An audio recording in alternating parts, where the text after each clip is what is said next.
To wash or not to wash? How to look after your knitwear. Expert tips to stop shrinking, bobbling and moths.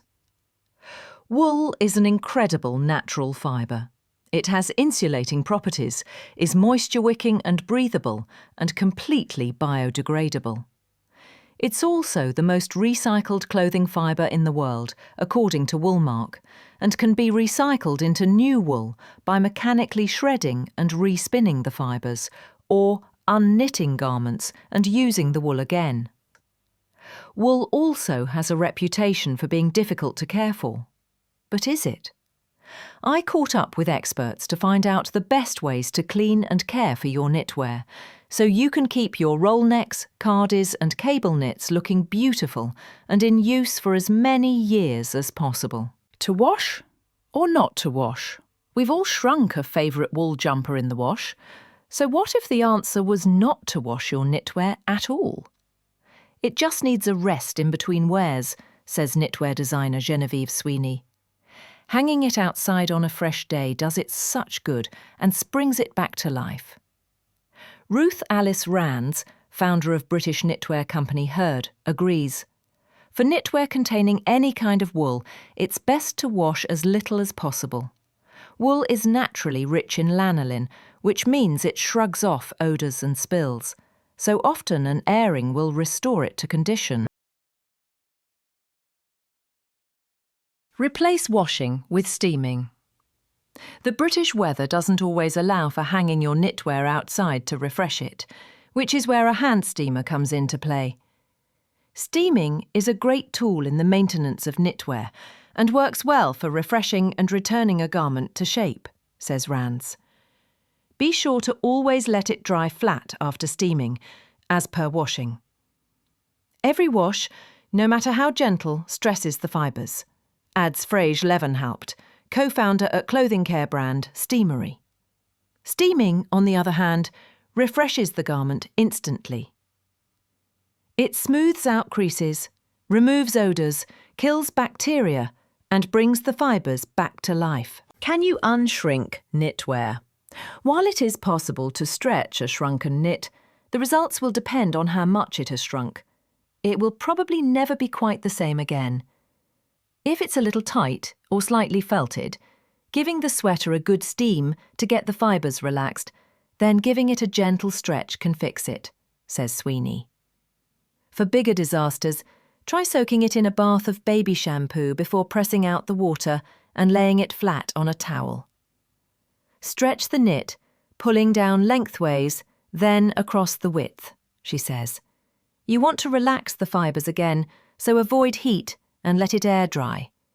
Once dry, give it another good steam and stretch. How to remove stains. If your jumper is stained or really dirty, it may be necessary to wash it. In this case, technique is key. Spot cleaning with a wool detergent will, almost magically, remove most marks, says Rands. If washing is unavoidable, always hand wash using a gentle detergent and do not agitate it too much. Essentially, heat plus movement equals felting/shrinkage, so move it around in the basin as little as possible and never wring it out. Sweeney's technique involves a once-a-year soak. Run cool water into the bath. I find even lukewarm water can shrink some wools. Add a little wool wash or hair shampoo if you don't have any and stir it around the water until it has dissolved. Place the knitwear into the bath, ensuring it's completely covered in water. Gently rub a spot of wool wash into any dirty spots. Leave it for half an hour, then rinse out. And how to dry.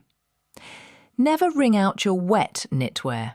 Instead, give it a gentle squeeze before laying it on a towel as flat as possible, on a horizontal hanging rail if you have one. Never, repeat, never, put your knitwear in the tumble dryer. Moth off prevention is key, but what actually works to keep moths at bay? Sweeney takes a natural approach with lavender, bay leaves, rosemary and cedarwood shavings. Rands, however, takes no prisoners. Absolutely foolproof is storing knitwear in airtight boxes, The ones with clips on the side are perfect, and placing items in a freezer bag in the freezer for a week at a time over the summer. This removes any chance of any moths surviving. The usual cycle for moths is to lay in the spring, and it's actually when the eggs hatch that they cause the damage, so I cycle my knitwear once through the freezer in the summer, not spring. Failing that, the simple act of wearing all your knitwear regularly can help, she says. Moths don't like light.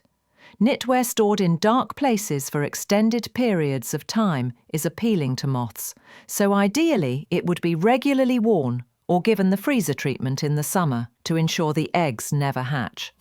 The best way to de-bobble well-loved knitwear can start to bobble, especially in areas that rub, such as under the arms. Removing bobbles can freshen up the item, but it's important to de-bobble your knitwear carefully.